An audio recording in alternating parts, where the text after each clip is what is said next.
ये रेडियो और आज सभा के एनालिसिस में आप सबों का स्वागत। सॉरी दोस्तों, बहुत दिनों से डिस्कस नहीं कर रहा था। आज जो हमारा टॉपिक है वो टॉपिक है लेसन्स फ्रॉम 2025 यूपीएससी प्रीलिम्स। 2025 का जो सवाल आया था, इससे हम क्या लेसन्स ले सकते हैं। देखो, गलती करने के बाद इंसान सीखता है। मैं भी बहुत गलती किया हूँ। एग्ज़ाम्स में सिलेक्शन नहीं होने का रीज़न मिस्टेक्स होता है। ऑब्वियसली मिस्टेक्स होता है, बट मिस्टेक्स को आइडेंटिफाई करना और उस पर वर्क करना, it is too much important. तो यहाँ पर मैं पहली बात बताऊँ, प्लास्टिक। कोई आर्टिकल आप पढ़ते हो, जब भी नोट्स पढ़ते हो, तो प्लास्टिक के बारे में आपके दिमाग में क्या आता है?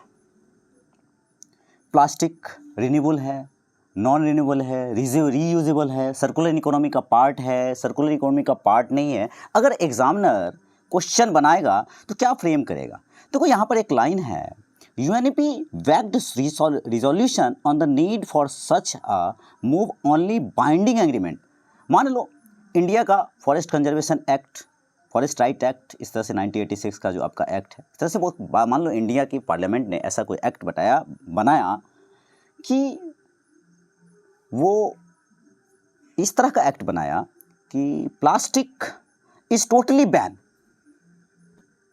अब ये जो फ्रेम है, ये जो लाइन सेंटेंस है, ये सेंटेंस किस तरह का है, कैसा है, आपको ये सोचना है, मन में आपको एज्यूम करना है।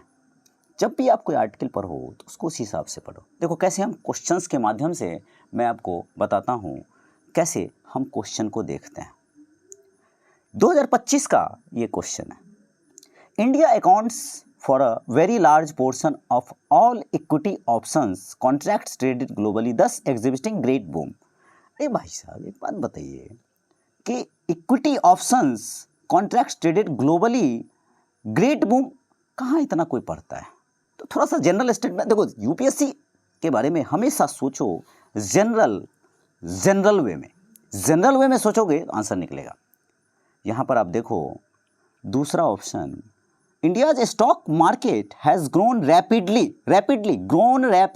You have to understand the word grown rapidly in the recent past. देखो, अब जैसे हमेशा कहता हूँ कि this word is so much important, overtaking Hong Kong at some point time. आपने कहीं कंटेक्स्ट में पढ़ा होगा तब तो ठीक है, अदरवाइज आपके पास कोई ऑप्शन नहीं बचता है। लेकिन जरा सा तीसरा ऑप्शन देखते हैं। देखो, यही है लेसन्स, किस तरह से हम यूपीएससी के पीवाईक्यू को आप छोड़ दो, 2025 के क्वेश्चन से किस तरह से सीखना है हमें। There is no regulatory body. तो पहली बात, there is no regulatory body, no, either to warn a small investor. बात बताओ, कोई भी ऐसा बॉडी नहीं होगा जो इन्वेस्टर जो इन्वेस्ट करता है उसको रोका नहीं जाएगा। ऐसा लॉ नहीं होगा जो पार्लियामेंट ने नहीं बनाया होगा। About the risk of option trading और एक्ट अनरजिस्टर्ड पर्सन, आप छोड़ो। मतलब सिंपल लॉजिक लगाओ, एकदम सिंपल वे में, नो रेगुलेटरी बॉडी। अब देखो कमाल दिखाता हूँ। थर्ड ऑप्शन जनरल वे में, अब एक्स्ट्रा इंफॉर्मेशन, एक्स्ट्रा दिमाग लगाने लगोगे तो फिर गड़बड़ हो जाएगा। थर्ड ऑप्शन गया, बचा क्या? 1 और 2 ईजिली टैकल किया जा सकता है। दूसरा चीज आता है अड़घट्टा। अब अड़घट्टा आपने गलती किया, इसका मतलब आप बहुत बड़ा मिस्टेक कर रहे हो। जो यूपीएससी के एग्ज़ाम में बैठेगा और यूपीएससी की तैयारी करेगा वो इसे गलती नहीं कर सकता। क्यों मैं ऐसा बोल रहा हूँ? यू हैव टू थिंक, आपको सोचना है। नेक्स्ट क्वेश्चन एक और दिखाता हूँ। ये जो आपका ऑस्ट्रिया है, बुल्गारिया है, क्रोएशिया है, सर्बिया है, स्वीडन है, नॉर्थ में, देखो मैं आंसर किसी का नहीं बताने वाला हूँ। How many of the above are members of North Atlantic Treaty Organization? समझ में नहीं आता है कि यूरोपियन यूनियन में 28 है, 27 है, 29 है, कितना कंट्री है, जितना भी है।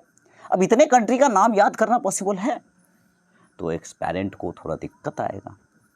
दूसरा, आप ये सोचो कि कितनी बार नॉर्थ अटलांटिक नाटो से क्वेश्चन पूछा गया कि कब फॉर्म हुआ, क्या काम करता है, इसका हेडक्वार्टर कहाँ है, ये सेंटेंस आपको बनाना पड़ेगा। एशियान यूपीएससी का फेवरेट बॉडी, ब्रिक्स यूपीएससी का फेवरेट बॉडी, हाँ आप एडीबी यूपीएससी का फेवरेट बॉडी, ये यूरोपियन यूनियन यूपीएससी का फेवरेट बॉडी। तो ऐसे बॉडी के कुछ एक टर्म आपको जानना होगा, इसके ऊपर आपको थोड़ा सा काम करना होगा। ये क्वेश्चन तभी निकलेगा, नहीं तो इतना इन्फॉर्मेशन तो किसी एस्पायरमेंट के पास नहीं होता है। और अगर आप फंस रहे हो तो ऐसे क्वेश्चन पर स्टार मार्क लगा करके कट करके साइड हटते हैं। अभी दिखाऊंगा how you have to left the question, कौन सा क्वेश्चन अटेम्प्ट करना है और कौन सा क्वेश्चन लेफ्ट छोड़ना है। This is more and more important. देखो जब आप पढ़ाई करते हो तो आपको बहुत परेशानियां आएंगी, बहुत प्रॉब्लम्स आएंगी, लेकिन उस प्रॉब्लम्स को आप फेस कैसे करते हो और किस तरह से वहाँ तक जाते हो। देखो जब मैं गांव में काम कर रहा हूँ, मैं 125 मतलब 120-25 से स्टूडेंट देख चुका हूँ। बहुत आए बहुत गए, लेकिन किसी ने कंटिन्यू नहीं किया।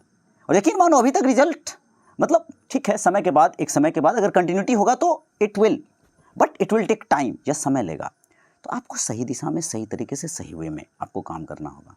अब इस क्वेश्चन को देखो, लेक टेंगानिका, आपने अगर एनसीईआरटी थोड़ा सा कमांड किया है या फिर आप करंट में रहते हो तो टेंगानिका के बारे में आपको पता होगा, या तो अफ्रीका में होगा या नॉर्थ अमेरिका में होगा या साउथ अमेरिका में होगा, इस तरह का। अगर आपने करंट में पढ़ा होगा तो हो सकता है आपको, लेकिन यहाँ पर एक और प्रॉब्लम क्या है, क्वेश्चन को देखो, पहला तो ये है only 1, only 2, only 3, only none, अजीब सा भाई ऑप्शन है। तो यहाँ पर देखो, through how many of them does equator pass.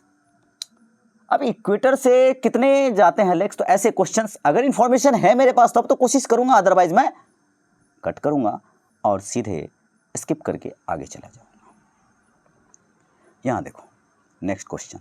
अब ये क्वेश्चन टर्मरिक के बारे में कोई बंदा अगर एग्जाम दे रहा है, स्पेशली यूपीएससी की बात कर रहे हैं हम, तो वो अगर इसको गलती करता है तो ब्लास्ट है, ब्लंडर है, क्योंकि किसी मैगजीन ने नहीं ऐसा होगा जिसने कवर नहीं किया होगा। करंट में हमेशा आता रहा है, साल 2 साल के अंदर एकदम इजी वे में पढ़ना चाहिए। क्या क्या करना है, कैसे करना है, आप समझने की कोशिश करना। ये आपको 2025 के क्वेश्चन से हमें क्या सीखना है और कैसे करना है, मैं वो बता रहा हूँ। हालांकि मैंने करीब 15 दिन लगे हैं मुझे 2025 के क्वेश्चन को तैयार करने में। एक एक क्वेश्चन को 1 से लेकर 100 तक को मैंने एनालाइज किया है। मैं काम कर रहा हूँ, क्लास में बताता हूँ बच्चों को, लेकिन थोड़ा सा पार्ट आपको बताने की कोशिश कर रहा हूँ, क्योंकि मेरे वीडियोस कोई देखता नहीं है, मैं वो नहीं है, तो मैं थोड़ा मोड़ा काम करता हूँ और ऑफलाइन मुझे ज़्यादा पसंद है। यहाँ देखो, the amount of dust particle. अब ये जो डस्ट पार्टिकल है, अब ये डस्ट पार्टिकल और ये जो एटमॉस्फेयर आप देख रहे हो, सब ट्रॉपिकल देख रहे हो, इक्वेटोरियल रीजन देख रहे हो, उष्णकटिबंधीय क्षेत्र जो हम लोग पढ़ते हैं, अगर इस क्वेश्चन को आप गलती कर रहे हो तो इसका मतलब आप एनसीईआरटी बिल्कुल नहीं पढ़ रहे हो, और पढ़ रहे हो तो बस टाइम वेस्ट कर रहे हो, सही तरीके से नहीं पढ़ रहे हो। तो आपको ये समझना होगा। यहाँ देखो, इस बार का 2025 का ये क्वेश्चन है, राष्ट्रीय गोकुल मिशन गवर्नमेंट के इनिशिएटिव से क्वेश्चन पूछता है। निकालो, सोर्सेज हैं आपके पास, जितने भी गवर्नमेंट के स्पेशली जो रिसेंट लास्ट 1 और 2 ईयर में न्यूज़ में है, और जो नया लॉन्च हुआ है या तो बजट में या सरकार के द्वारा जो भी लॉन्च किया जाता है, उन पर बारीकियों से काम करो। देखो, टॉपिक बांटना होगा and there you have to do work. यहाँ देखो फिर से अगेन, ये जो आप COP28 देख रहे हो, ये COP28 क्या है? हमेशा यूपीएससी का फेवरेट टर्म रहा है, तो इस पे भी आपको काम करना होगा। अब देखो, पिकॉक ट्रंटुला, मैंने तो कभी नाम नहीं सुना इसका। चलो, पिकॉक का मतलब तो जानता हूँ, ट्रंटुला क्या होता है। गुटी, अजीब अजीब आ गया। हालांकि आप देखोगे तो 2019 का एक क्वेश्चन है जिसमें कि पूछा some species of turtles are herbivorous. तो हर्बीवोरस है तो थोड़ा सा आपको ये यहाँ पर ओमनीवोरस, हर्बीवोरस इस तरह का सवाल पूछता है।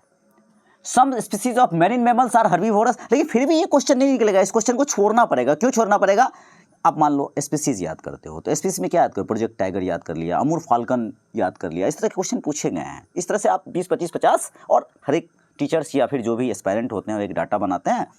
अब हर एक डाटा को एक लिमिट में ही तैयार करेगा, उससे ज़्यादा नहीं हो सकता। ऐसे क्वेश्चन को भी हम लेफ्ट करते हैं, छोड़ते हैं। अब यहाँ देखो, थोड़ा सा जनरल वे में सोचने का तरीका कैसे होता है। अनमैन्ड एरियल व्हीकल, यहां पर क्वेश्चन है अनमैन्ड एरियल व्हीकल। ऑप्शन पढ़ते हैं। ऑल टाइप, एकदम जनरल वे में सोचना, ऑल टाइप मतलब सभी, यूएवी अनमैन्ड एरियल व्हीकल, कहीं ना कहीं ड्रोन की बात कर रहा है, कैन डू वर्टिकल लैंडिंग। तो जरा सोच कर देखो, all type of UAV can do vertical landing, मतलब कोई ऐसा नहीं होगा जो आड़ा तिरछा टेढ़ा मेढ़ा लैंडिंग नहीं करता होगा। निकलो यहाँ से। All type UAV can do automated hovering, automated hovering, all automated. थोड़ा सा इंग्लिश शब्द आपको समझना पड़ेगा, आपका इंग्लिश थोड़ा अच्छा होना चाहिए, तभी आप इसको पकड़ पाओगे। तीसरा, all type UAV can use battery only a source of power supply, मतलब और कोई नहीं होगा जो बिजली से नहीं चलता होगा, पेट्रोल से नहीं चलता होगा, मतलब ऑल ऐसा कोई ड्रोन नहीं होगा। तो सीधे आप कहाँ जाओगे, यहाँ तो ऑप्शन नहीं दिया लेकिन डी में है, आप इजी तौर पे इसको निकाल सकते हो इस क्वेश्चन को। एक और क्वेश्चन देखो, अभी सर्कुलर इकोनॉमी। अब देखो सर्कुलर इकोनॉमी को जब आप देखोगे तो आप हमेशा देखोगे circular economy, circular economy, circular economy. अब सर्कुलर इकोनॉमी को कैसे करना है, तो सर्कुलर इकोनॉमी के सर्कुलर इकोनॉमी के टर्म को समझना है। क्या प्लास्टिक सर्कुलर इकोनॉमी का पार्ट है या नहीं है, इस तरह से आपको अपने आप पे एनालाइज करना होगा, थिंकिंग करना होगा, तभी जाकर आप कर पाओगे। होप आप समझ पा रहे होगे मैं क्या कह रहा हूँ। थोड़ा सा इस तरह से सोचने का कोशिश कीजिएगा, कोशिश किया। और भी कुछ है, देखेंगे धीरे धीरे करके। तो आज के डिस्कशन में इतना ही था। Thank you.